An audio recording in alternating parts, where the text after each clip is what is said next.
నినివే పట్టణపు వారు దేవుని యందు విశ్వాసం ఉంచి ఉపవాస దినము చాటించి ధ్వనులేమి అల్పులేమి అందరూ గోనెపట్ట కట్టుకొనిరి.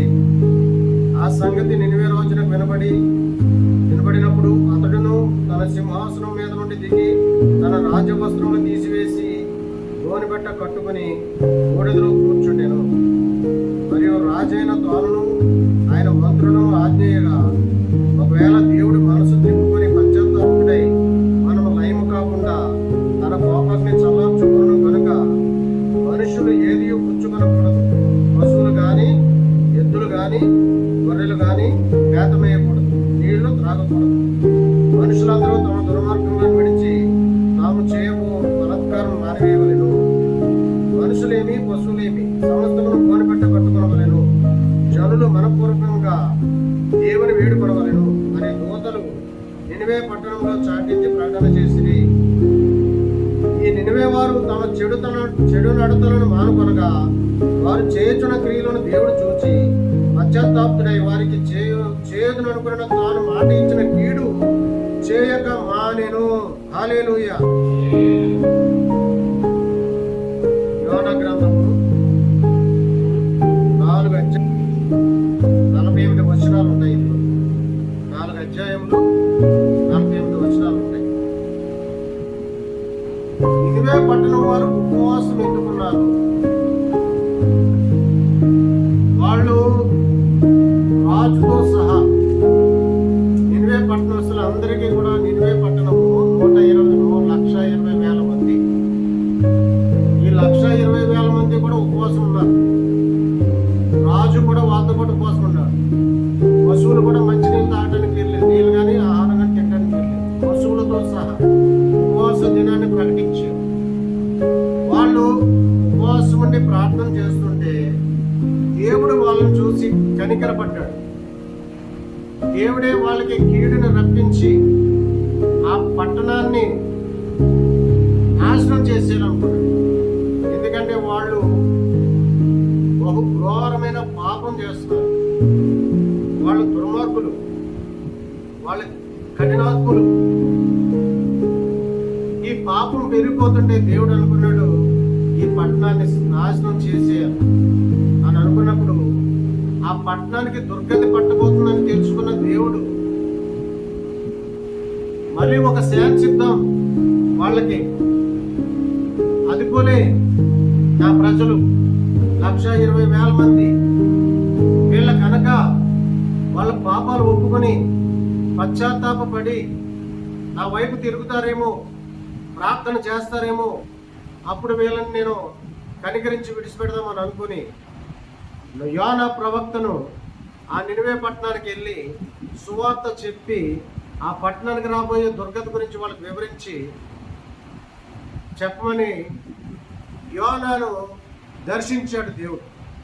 యోనాని దర్శించాడు దేవుడు. దర్శించి చెప్తే యోనా ఏం చేశాడు? తర్షీసు వెళ్ళటానికి కేవు తీసుకుని ఓడలో ఎక్కాడు. ఇక్కడ తర్షీసు పట్టణము నినివే పట్టణం రెండు కనపడుతున్నాయి. ఇక్కడ తర్షీసు పట్టణము అంటే ఇప్పుడు మనం పిలుచుకునే ఇంగ్లాండ్ దేశం, బ్రిటన్ని ఇంగ్లాండ్నే తర్షీసు అనేవారు. నినివే పట్టణం ఎక్కడ ఉంది? అది అస్సూరు దేశానికి రాజధాని. అది అప్పట్లో అస్సూరు దేశానికి రాజధానిగా ఉండేది.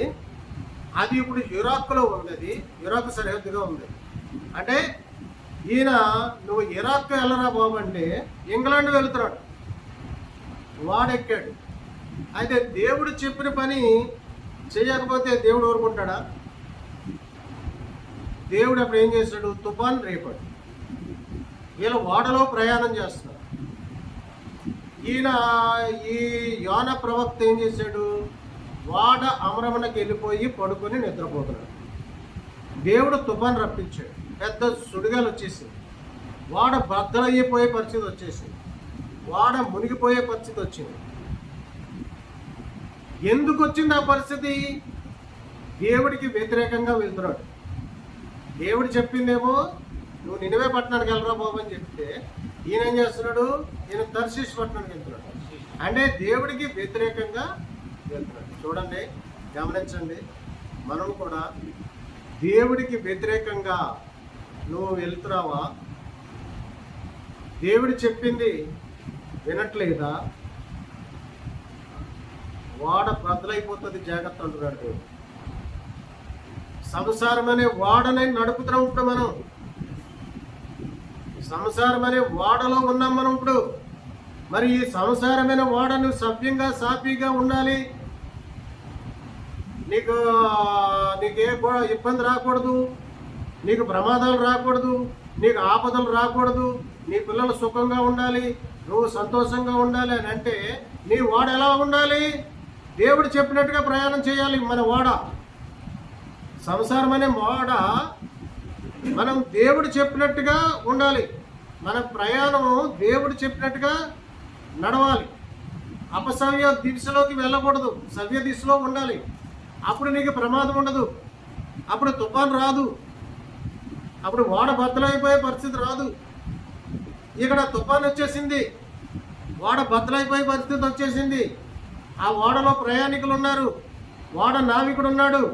వీళ్ళందరూ కూడా ఓడలో వాళ్ళు భోజనాలు వండుకొని తినాలి. ఎందుకంటే ఒక 6 నెలల ప్రయాణం చేయాలో, లేదా ఒక సంవత్సరం పాటు ప్రయాణం చేయాలో, లేదా ఒక 3 నెలల పాటు ప్రయాణం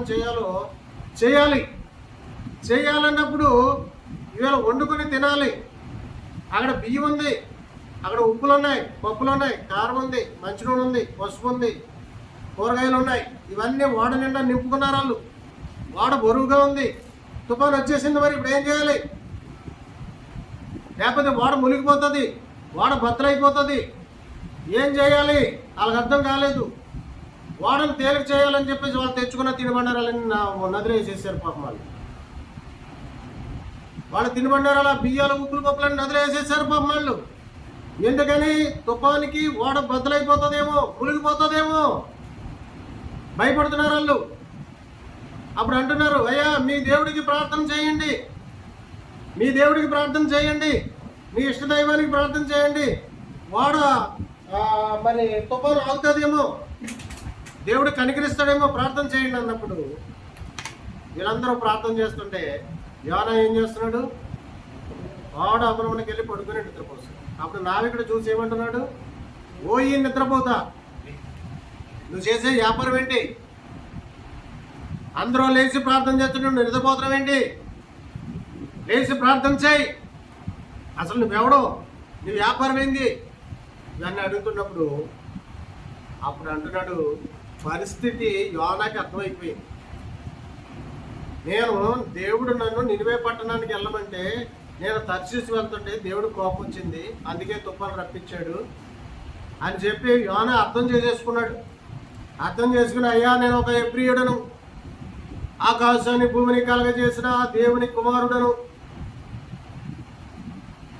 చూడండి అక్కడ ఏమన్నాడు చూడండి. నేను హెబ్రీయుడను, 1:9 చూడండి. నేను హెబ్రీయుడను, సముద్రమునకును భూమికి సృష్టికర్త అయి ఆకాశమందు దేవుడై ఉన్న యెహోవా యందు నేను భయభక్తులు గలవాడనై ఉన్నాను. తాను యెహోవా సన్నిధి నుండి పారిపోవచ్చున్నట్టు అతను ఆ మనుషులకు తెలియజేసి ఉండేను కనుక వారు మరీ భయపడి నువ్వు చేసిన పని ఏంటని అడిగారు అనమాట.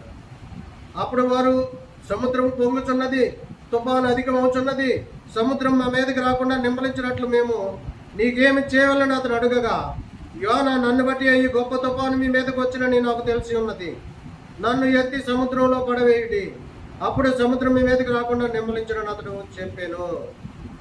అది అయ్యా, నేను హెబ్రీయుడిని, నేను దేవుని కుమారుణ్ణి, నేను ప్రవక్తని, నేను దేవుని భయభక్తులు కలిగిన వాడిని. ఈ తుఫాను నన్ను బట్టే వచ్చిందయ్యా, నన్ను ఎత్తి ఆ సముద్రంలో పడేయండి, అప్పుడు ఈ తుఫాను ఆగిపోతుంది అని చెప్పాడు. యోనానప్పుడు తన తప్పు తాను తెలుసుకున్నాడు. ఈయన ఒక ప్రవక్త, సముద్రంలో పడేయండి అని చెప్పడానికి కూడా ధైర్యం ఉండాలి కదా.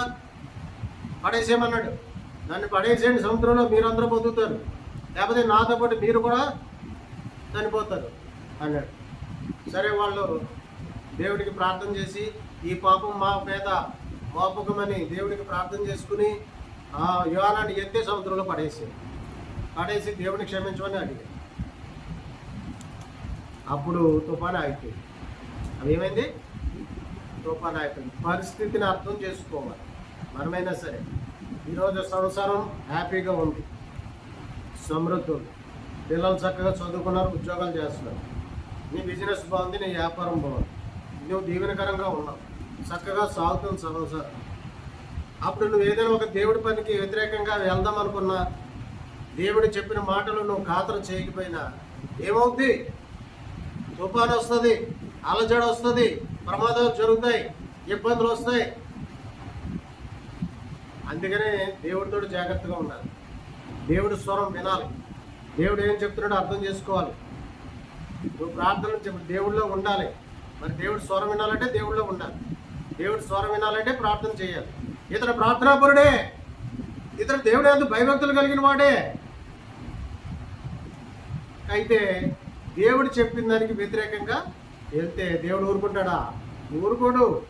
దేవుడు తాను చేయదలుచుకున్న పని చేయించుకుంటాడు. దేవుడు సమర్థుడైనా, ఆయన శక్తివంతుడైనా, ఆయన కాదని మనం ఏమి చేయలేం. ఏమంటాడు? ద్వితీయోపదేశం 32-39 అధ్యాయులు ఏమంటాడు దేవుడు? మృతులందించేవాడను బ్రతికించేవాడను నేనే, గాయపరచువాడను గాయములు మాన్పోవడను నేనే, స్వస్థపరచువాడను నేనే, నా నుండి విడిపించుకోలేడు ఎవడు అంటాడు. ద్వితీయోపదేశంలో 32-39 దేవుడు మృతులందించేవాడు ఆయనే. ఆయన నరులారా రండని పిలిచే దేవుడు. పిలవగానే వెళ్ళిపోవాల్సిందే. ఇక్కడ ఉన్నది బంగారము, వెండి, నీ బిల్డింగ్ అన్ని వదిలేసి ఆ రాత్రి నువ్వు వెళ్ళిపోవాల్సిందే. దేవుడు పిలిచాడా? వెళ్ళిపోవాలి. ఇప్పుడు మన చనిపోయింది అమ్మాయి, 1,50,000 జీతం, 1,50,000 అండి జీతం. మరి దేవుడు పిలిచాడు, వెళ్ళిపోయిందా? మరి ఆవిడ సంపాదించుకున్న ఆస్తి ఉంది, బంగారం ఉంది, వెండి ఉంది, బిల్డింగ్లు ఉన్నాయి, ఏమైనా వెళ్ళేయండి కూడా. దేవుడు పిలిస్తే వెళ్ళిపోవాలి. దేవుడు ఆయన మా మరణాన్ని తప్పించడానికి ఆయన సమర్థుడు. పిలవడానికి పిలుస్తాడు, ఆయన దినాలు పొడిగిస్తాడు. అదే అంటాడు, పాతాళానికి పంపడానికి, పాతాళం నుండి తిరిగి రప్పించడానికి ఆయన అధికారం కలిగిన దేవుడు. మరణాన్ని తప్పించడానికి ఆయన అధికారం కలిగిన దేవుడు. వ్యాధులను స్వస్థపరిచే దేవుడు, పరిశుద్ధపరిచే దేవుడు, ప్రమాదాల నుంచి తప్పించే దేవుడు, కాపాడే దేవుడు, నడిపించే దేవుడు, సహాయం చేసే దేవుడు. మరి ఆ దేవుడు చెప్పినట్టు వింటావా వినవా? వినకపోతే ఏం జరుగుద్ది? ఓడ బద్దలైపోద్ది, సంసారంలో అలజడులు వస్తాయి. ఏంటి ఇలా జరిగింది, ఎందుకు ఇలా జరిగింది, తలపట్టు కూర్చోవాల్సి వస్తుంది. మన వాళ్ళు చెప్పిన మాట వినరు, దేవుడి పట్ల ఉండాల్సిన విధులు ఉండరు, భయభక్తులు కలిగి ఉండరు. దేవుడి పని కంటే ముందు మన పని ముఖ్యం అనుకుంటారు, దేవుడి పని పక్కన పెట్టేస్తారు, దేవుడి ఫస్ట్ ప్లేస్ ఇవ్వరు, దేవుడి మీద భయభక్తులు కలిగి ఉండరు. ఏదో ఆ దేవుడు ఏమనుకుంటారో తెలియదు, కానీ సర్వశక్తి గల దేవుడు చూస్తూ ఉంటాడు. ఆయన మన మాటలు వింటూ ఉంటాడు, మనం ఏం చేస్తున్నామో ఆయన తెలుసుకుంటా, ఆయన చూస్తూనే ఉంటాడు. దేవుడికి వ్యతిరేకంగా నడుచుకోవద్దు. దేవుడి స్తోత్రం కలుగును గాక. అయితే ఈ నినివే పట్టణానికి వెళ్ళమంటాడేంటి దేవుడు? నినివే పట్టణస్తులు అంటే వాళ్ళు అశ్షూరు దేశం. నినివే పట్టణం అశ్షూరుకి ముఖ్య పట్టణం. అది ఒకప్పుడు ఈ యోధుల్ని అశ్షూరుకి అప్పగించాడు దేవుడు. అప్పగించినప్పుడు ఆ యోధులు, ఆ అశ్షూరు పట్టణం వాళ్ళు క్రూరులు. ఇప్పుడు క్రీస్తు పూర్వం 9వ శతాబ్దం నుంచి 7వ శతాబ్దం వరకు అది ఒక శక్తివంతమైన రాజ్యంగా నడిచింది. అది అశ్షూరు సామ్రాజ్యం. క్రీస్తు పూర్వం 9వ శతాబ్దం నుంచి 7వ శతాబ్దం వరకు ఒక శక్తివంతమైన రాజ్యముగా ప్రపంచాన్ని పరిపాలించినటువంటి సామ్రాజ్యం అది. ఈ దేవుడు ఇజ్రాయేలీ ఈ యూదులు అవిధేయతకు పాల్పడినప్పుడు, వీళ్ళ విగ్రహారాధికులు అయినప్పుడు, దేవుడు చెప్పిన మాట విన్నప్పుడు దేవుడు వీళ్ళు అశ్షూరు చెరకు అప్పగించాడు. అప్పుడు ఏం చేశాడు? అప్పుడు వాళ్ళు ఏం చేశారు? వీళ్ళు బహుగా శ్రమల పాలు చేశారు. గర్భిణీ స్త్రీలను, వాళ్ళ గర్భంలో ఉన్నటువంటి శిశువును తీసి నేలకేసి కొట్టి చంపారు, బండలకేసి కొట్టి చంపారు. వాళ్ళు బహు క్రూరంగా ప్రవర్తించారు, వాళ్ళు బానిసలుగా చేసుకున్నారు, వాళ్ళు చంపారు, హింసించారు, కొట్టారు, అక్రమం చేశారు, మరి మానభంగాలు చేశారు, దారుణంగా హింసించారు వాళ్ళని. ఆ శ్రమల పాలు చేయడానికి దేవుడు వాళ్ళని అప్పగించాడు వాళ్ళకి. ఎందుకంటే దేవుడు కోపం వచ్చింది. దేవుడు కోపం వస్తే శ్రమల పాలు చేస్తాడు, జాగ్రత్త. దేవుడు కోపం వస్తే ఇబ్బందుల పాలు చేస్తాడు, జాగ్రత్త. దేవుడు కోపం వస్తే నేను సైతానికి అప్పగిస్తాడు, జాగ్రత్త. ఆ రోజు కోపం వచ్చింది దేవుడికి యూదుల మీద, హెబ్రీయుల మీద. వాళ్ళకి అప్పగించాడు. వాళ్ళు క్రూరంగా హింసించారని చెప్పి, వాళ్ళ క్రూరులు, వాళ్ళ మంచోళ్ళు కాదు అని చెప్పి అక్కడికి వెళ్ళి సువార్త చెప్పడానికి ఈ యోనాకి ఇష్టం లేదు. అక్కడికి వెళ్ళి సువార్త చెప్పడానికి యోనాకి ఇష్టం లేదు, వెళ్ళకూడదు అనుకున్నాడు. అందుకనే తర్షీసు వెళ్ళడానికి రేవతి టికెట్ తీసుకున్నాడు. అయితే దేవుడు ఊరుకుంటాడా? ఊరుకోడు. అప్పుడు ఏం చేశాడు? నీటిలో పట్టాడు. చేపకి ఆజ్ఞాపించాడు దేవుడు. చేప మింగేసింది. చేప కడుపులో ఉన్నాడు. యోనా ఎక్కడ ఉన్నాడు? చేప కడుపులో ఉన్నాడు. అప్పుడు ప్రార్థన చేస్తున్నాడు దేవుడికి, అయ్యా నన్ను క్షమించు, అయ్యా నన్ను కనికరించు, అయ్యా ఇదిగో నేను చేప నోట్లో ఉన్నాను, ఇది నన్ను మింగేసింది, ఇది నన్ను చచ్చిపోయే పరిస్థితిలోకి వచ్చేసాను నేను, అయ్యా ఈ ప్రమాదం నుంచి దాన్ని తప్పించు, దాన్ని క్షమించాను. మళ్ళీ ప్రార్థన చేస్తున్నాడు. అప్పుడు దేవుడు క్షమించాడు. మళ్ళీ చేపకు ఆజ్ఞాపించు. చేప తీసుకెళ్ళి బొట్టు మీద కక్కేసింది. యోనా బతికాడు, అమ్మయ్య అనుకున్నాడు. మళ్ళీ ఇంటికి వచ్చేసాడు. అప్పుడు దేవుడు మళ్ళీ దర్శించాడు. మళ్ళీ మాట్లాడాడు, బాబు వెళ్తావా? ఇప్పుడైనా వెళ్తావా? వెళ్తాను బాబు, వెళ్తాను బాబు, వెళ్తాను ప్రభువా అని చెప్పేసి అప్పుడు నిన్నవే పట్టణం వెళ్ళాడు. దేవుడు చెప్పిన పని 100% చేయకపోతే ఊరుకోడు దేవుడు. ప్రవక్తలను అసలే ఊరుకోడు. దేవుడు చెప్పాడా, నువ్వు అడవిలోకి వెళ్ళాలంటే వెళ్ళాలి ప్రవక్త. భాష తెలియని దేశం వెళ్ళాలంటే వెళ్ళాలి ప్రవక్త. అయ్యో అక్కడ నాకు నీళ్ళు ఎవరిస్తారు, నాకు భోజనం పెడతారంటే కుదరదు, వెళ్ళిపోవాలి.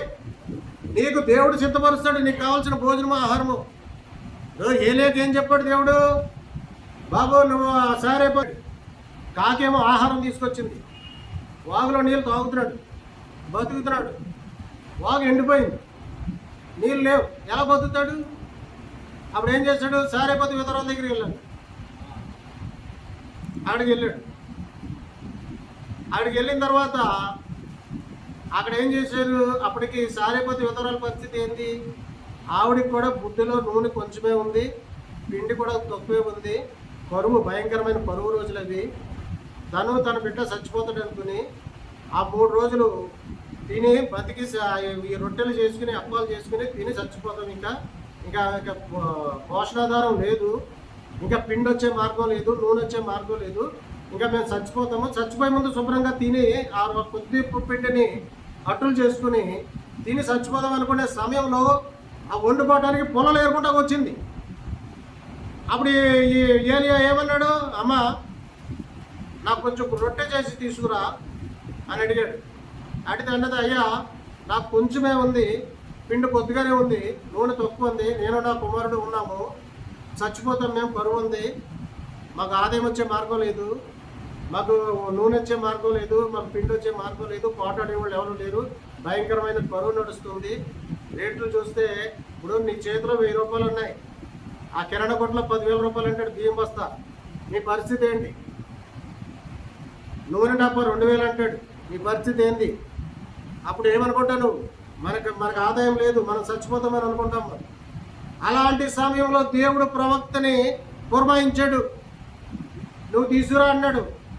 అయ్యా ఇది నా పరిస్థితి అంది. లేదమ్మా నువ్వు తీసుకురా, ఆ 100లోనే కొంచెం చిన్న ఆ కొద్ది పిండిలే కొంచెం చేసుకురా అన్నాడు. ఎప్పుడైతే ప్రవక్తగా రొట్టె తీసుకొచ్చి పెట్టిందో నూనె తక్కువ కాలేదు, పిండే తక్కువ కాలేదు. దేవునికి స్తోత్రం కలుగునుగా. నూనె దేవుడు చెప్పినట్టు విన్నావా? దేవుడి ప్రవక్తకి నువ్వు పెట్టావా? దేవుడి సన్నిధికి వచ్చి నువ్వు దేవుడికి ఇచ్చావా? ప్రవక్తలకు ఇచ్చావా? సేవకులకు ఇచ్చావా? నీ ఇంటిలో సమృద్ధి ఉంటుంది. దేవుని స్తోత్రం కలుగునుగా. నీ నూనె తక్కువ కాదు, నీ పిండి తక్కువ కాదు, నీకు సమృద్ధి, నీకు జీవం, నీకు కావాల్సినవన్నీ దేవుడు సమకూరుస్తాడు. అక్కడి నుంచే వాళ్ళకి లోటు లేదు, వాళ్ళ భోజనానికి లోటు లేదు. దేశమంతా కరువు నడుస్తుంది, వీళ్ళకి లోటు లేదు. నువ్వు దేవుళ్ళో ఉంటే దేశమంతా కరువు వచ్చినా నీకు లోటు ఉండదు. నువ్వు ప్రార్థనా పర్రాలు అయితే దేశమంతా కరువు వచ్చినా నీకు లోటు ఉండదు. నువ్వు ప్రార్థనా పర్రాలు అయితే తెగులు వచ్చినా నీకు తెగులు రాదు.